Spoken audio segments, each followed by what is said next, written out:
Morning, Ryan. How you doing? Morning, Terrance. I'm doing fantastic, man. Always good to see you. Good to see you too, man. So what we're gonna do is just really go through three books that we think the community would benefit from. Even if you don't read the whole book, if you just know about the book and read a little bit of the quotes and some of the analysis, we think they can really help you. So Ryan, go ahead. What's your two? So I'm going to start us off with one of my absolute favorites. You actually bought this one for me. It's called The 50th Law by 50 Cent, and it's co-authored with Robert Greene. And one of the reasons why I like this book so much is because it gives a little bit more in-depth story to 50 Cent's life behind what made him successful and how he got to where he is outside of just producing music. And the reason this book is so important is that, you know, the whole motive is to fear nothing. Yes. And so if you operate from a place of fear the entire time, it actually holds you back. But this book is so much more important than just saying fear nothing. It's what do you do in the face of fear in order to move forward with your plans? And the reason why this is so important is because a lot of what we talk about is building a plan and moving forward and not letting fear control you. And this book gives a really good insight on how to practically apply that in many situations. So, one of his big key takeaways is momentum. Always using your trajectory forward, keep taking that step, even if it's terrifying. But continuous progress is so important, and don't let that fear control you. But most importantly, what knowledge are you applying every step to move forward? So, as long as you have that knowledge and awareness, you can dispel that fear with a good plan and good effort moving forward. And the next one is 12-week year. And the reason why I love 12-week year is because it gives you a really good way to lay out your visions and plans for making that vision. And the reason it's called 12-week years, instead of coming up with this fantastic long-term idea that takes the span of a year and then you kind of burn out halfway through, forget about it, and sometime near the end, you're like, oh my God, I haven't done what I needed to do.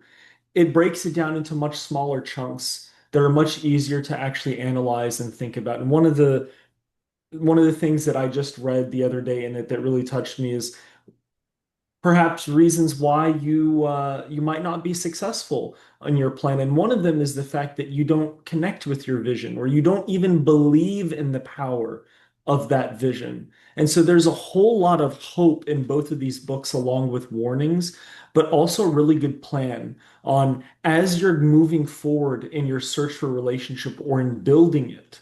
It's going to get uncomfortable and it's going to get scary. And that could either mean that you're in a bad situation, you need to get out of it, hence the awareness and the knowledge of how to move forward, or it's going to feel uncomfortable because you're pushing a boundary you've never pushed before and you're growing into the person that you want to become. And that's going to be scary as well as exciting. So we need to know how to traverse that boundary and how to keep building ourselves forward and not let fear hold us back.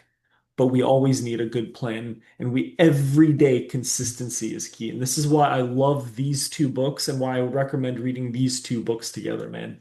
How about yours?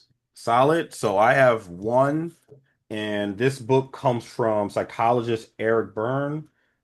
Games People Play. This Mm. book was unbelievable. I was first introduced to this in my Homeland Security program.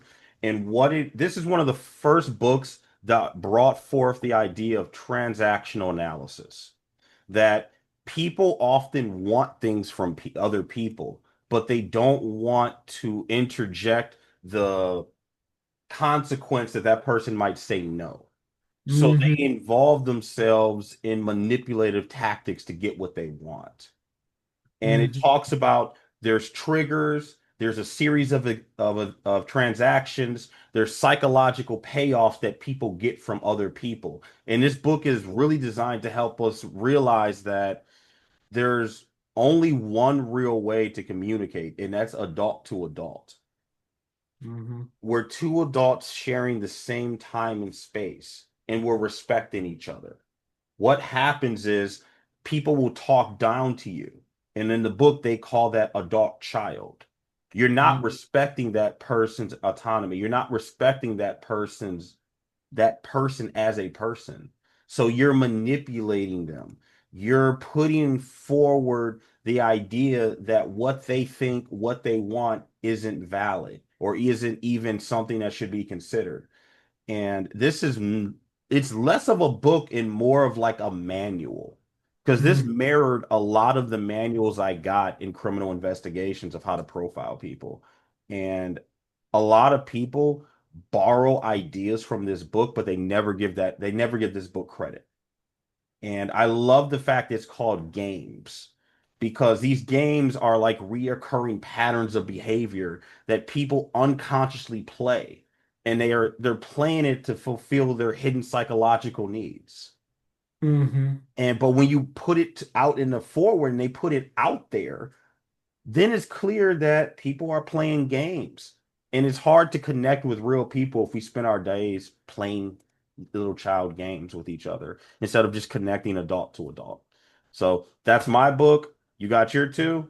All right, those were books, and I hope it's under 5 minutes. If it's over 5 minutes, these are still great books to read. Y'all take care. See ya.